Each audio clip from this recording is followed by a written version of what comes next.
Bonjour, je vous retrouve aujourd'hui pour faire le deuxième bilan, le bilan 2 de The 20 Day Self Leadership Challenge, saison 2 d'ailleurs. Ce challenge sportif dont je vous ai déjà parlé et donc vous dire un petit peu ce qu'il en est pour moi, ce qu'il en a été de cette semaine. Au niveau de l'activité physique, je dirais que j'ai ressenti un petit peu la fatigue liée notamment à la chaleur qui s'est installée. Donc forcément, le corps souffre un petit peu plus. Donc on adapte. On adapte en fonction peut-être de l'heure. On décale son activité. On en fait peut-être un petit peu moins. Et puis on s'hydrate surtout beaucoup.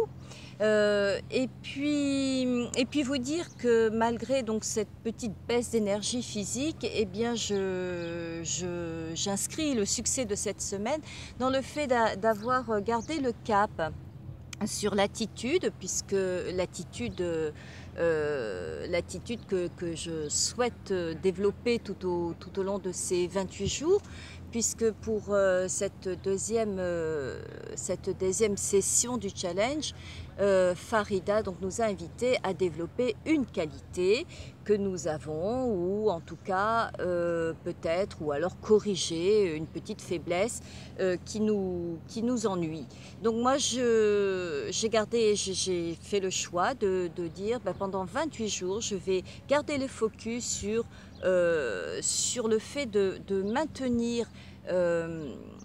maintenir dans une vibration élevée, la vibration de la joie, une vibration qui va me permettre de faire les choses avec beaucoup plus de légèreté, et puis surtout en lâchant prise sur le résultat. Poser les actions qu'il faut, mais me libérer d'une attente qui est souvent source de stress par rapport à ce que l'on attend de ce que l'on fait. Voilà, alors au cours de cette semaine et dans le cadre de cette communauté donc de challengers, mercredi midi, j'ai rejoint le Self Leadership Mastery, qui sont des déjeuners virtuels qu'organise chaque mercredi Farida de 12h45 à 13h45, et au cours desquels elle nous prodigue des conseils, des stratégies, elle nous parle de sa propre réussite, de comment elle met en place tous les conseils qu'elle peut nous donner, et puis nous partageons.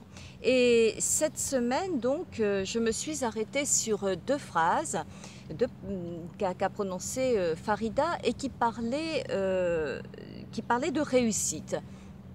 Donc j'ai eu envie de mettre le focus sur cette vidéo sur l'attitude que nous pouvons développer face à la réussite. Donc Farida disait qu'on est bien plus que ce que l'on croit à ne pas vivre notre plein potentiel. Et elle ajoutait que cela est fort dommage, parce que quand on regarde bien, nous avons tous besoin des expertises des uns et des autres. Et que les personnes qui réussissent, en fait, sont des personnes qui ont, à la différence des autres, je dirais, qui ont posé une décision et qui ont décidé donc de se mettre en marche et d'avancer dans leur vie, d'avancer vers leur réussite. Et sur la réussite, je vais y revenir. Donc, en vous disant ça, je vous dis que peut-être, et sans doute même, avez-vous aussi une expertise, une ou des expertises que vous avez peut-être identifiées, peut-être pas encore.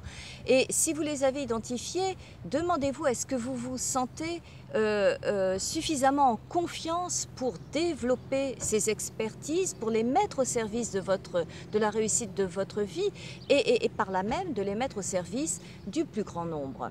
Donc ça serait la première question à vous poser. La réussite, pour moi, ma définition, c'est d'aller au bout de ce que l'on a commencé et de continuer de faire ce qui fonctionne, ce qui marche, en cherchant toujours à faire de son mieux, de façon à pérenniser notre réussite. Il y a deux choses, il y a aller jusqu'au bout de ce que l'on a commencé et ensuite continuer, parce que souvent on observe que des personnes commencent, réussissent et s'arrêtent. Et non, tout a besoin, enfin la réussite comme beaucoup de choses a besoin pour se pérenniser, et bien que l'on continue de veiller sur elle et donc que l'on continue de faire ce qui fonctionne, de rectifier, de corriger ce qui fonctionne moins bien ou ce qui n'est plus adapté, et de chercher toujours cet alignement entre ce que l'on est, ce que l'on ressent, là où on se sent vraiment comment dire, dans ce qui est le plus juste pour soi-même, là où on se sent le mieux en fait, et les actions que l'on pose. Alors donc, dans cette courte vidéo, voilà, j'ai envie de vous dire, il y a des choses à faire pour trouver votre propre bouton Start. Vous savez, ce bouton sur lequel vous allez buzzer et vous allez appuyer. Nous avons tous le même. Il est différent pour chacun, mais pour autant, il y a des choses que l'on peut appliquer tous dans notre vie et qui fonctionnent. Donc, dans ces attitudes à adopter, je dirais que la première, eh bien, c'est de définir clairement, de définir avec le plus de clarté possible pour vous quelle est votre intention, qu'est-ce qui vous anime, qu'est-ce qui vous motive et vers quoi vous voulez aller. Parce que se mettre en marche, oui, mais quand on ne sait pas vers quoi on marche, on va faire quelques mètres, voire quelques kilomètres, mais on ne fera sûrement pas beaucoup de kilomètres. Donc, ayez vraiment une visée claire de ce que vous voulez. De ce qui représente pour vous la réussite. Et dans ce domaine, on parle souvent de réussite professionnelle, mais je dirais que la réussite concerne tous les aspects de notre vie.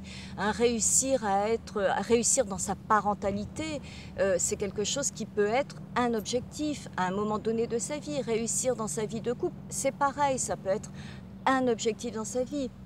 Réussir au niveau du fait de se maintenir en bonne forme physique, ça aussi, ça peut être un objectif. Donc vous voyez, il y a, pour ceux qui n'ont pas forcément d'objectif professionnel, vous avez forcément de toute façon un domaine dans votre vie où vous avez envie de réussir, de vous challenger, de vous performer et d'avancer. Le deuxième conseil et la deuxième attitude est donc aussi de définir une stratégie qui va vous amener vers cette visée. C'est-à-dire en fait de réfléchir à ce qui pourrait être votre propre écosystème pour vous conduire là où vous voulez aller. C'est-à-dire quelles sont les attitudes, les choses, les relations, bref, je développerai tout ça parce que je vous réserve quelques questions que je poserai sous la vidéo. Donc, trouvez votre propre écosystème qui va vous amener vers votre réussite. Le troisième point, c'est de pratiquer, c'est-à-dire de vous exercer, de vous entraîner, que ce soit dans le domaine du sport ou alors ces grands cuisiniers. Qu'est-ce qu'ils ont fait pendant des années, ou alors même un artisan, c'est pareil. Ils ont répété des gestes, répété. Hein. Le mot travail est un mot qui fait parfois peur, mais quand on est dans la passion, on n'est pas dans le travail, on est dans la joie, on est dans une activité et ça change beaucoup de choses. Donc pratiquez, exercez-vous. Le point suivant, c'est de corriger à un certain moment, de s'arrêter, d'observer, de corriger, de rectifier peut-être des choses, des attitudes, des actions qui ne sont pas peut-être très porteuses de résultats, et donc de toujours vous réaligner, toujours regarder, ne pas prendre les choses comme acquises, mais toujours se questionner, être dans le questionnement. Voilà, j'ai une attitude, je pose une action et j'observe le résultat. Et ensuite, je regarde ce qu'il s'est produit et ce que je peux améliorer. Et le dernier point serait donc oui, donc j'oubliais, quand on se réaligne, quand on corrige, c'est ensuite de recommencer, bien sûr, hein, voilà, de continuer, de recommencer. Et il y a ce dicton japonais qui dit tomber 7 fois et se relever 8 fois. Et oui, bien sûr, parce que si vous tombez 7 fois et que vous ne vous relevez pas une 8e fois, ça veut dire que vous êtes resté au sol. Donc toujours recommencer, toujours pour se mettre debout et continuer. Et le dernier point, c'est de ne jamais rester seul, de chercher à se faire accompagner par des personnes qui ont emprunté le même chemin, qui vont vous guider vers votre réussite, qui vont vous stimuler quand vous allez en avoir besoin, qui vont vous proposer peut-être des stratégies auxquelles vous n'avez pas pensé. Regardez un petit peu, que ce soit dans le domaine du sport, j'en parlais tout à l'heure, mais même regardez les grands chefs cuisiniers. Regardez, ils ont tous des équipes autour d'eux. Réussir seul, pour moi, je n'y crois pas. On réussit seul vis-à-vis de soi, oui, on réussit, on se challenge par rapport à soi. Mais quand on parle de réussite, de quelque chose, d'un projet qui nous tient à cœur, vous pouvez regarder, il y a toujours des équipes autour des personnes qui sont les leaders. Donc, sortez de votre isolement, sortez de cette idée que vous n'avez besoin de personne pour réussir, parce que je pense, pardon de le dire ainsi, mais que vous êtes dans l'erreur en pensant ainsi. Voilà, donc je vous dépose plusieurs choses sous la vidéo. Le lien vers les déjeuners virtuels du mercredi, et je vous dépose également une liste de questions, voilà, comme un petit mini coaching que vous pouvez commencer à mettre en place pour essayer d'adopter des attitudes qui vont vous conduire vers votre réussite. Voilà, moi je vous retrouve peut-être pas la semaine prochaine parce que je participe je co-anime un stage en Belgique samedi prochain, donc je ne serai pas disponible pour tourner cette vidéo. Je verrai à quel moment je la tournerai. Je vous laisse mes coordonnées. Si vous avez envie justement de vous faire accompagner, de vous faire challenger, eh bien écoutez, ça sera avec grand plaisir. Voilà, je vous laisse toutes mes coordonnées sous la vidéo, et retrouvez-moi sur mon site, sur mon blog, enrichissezvotrevie.com. À très bientôt, passez un excellent week-end.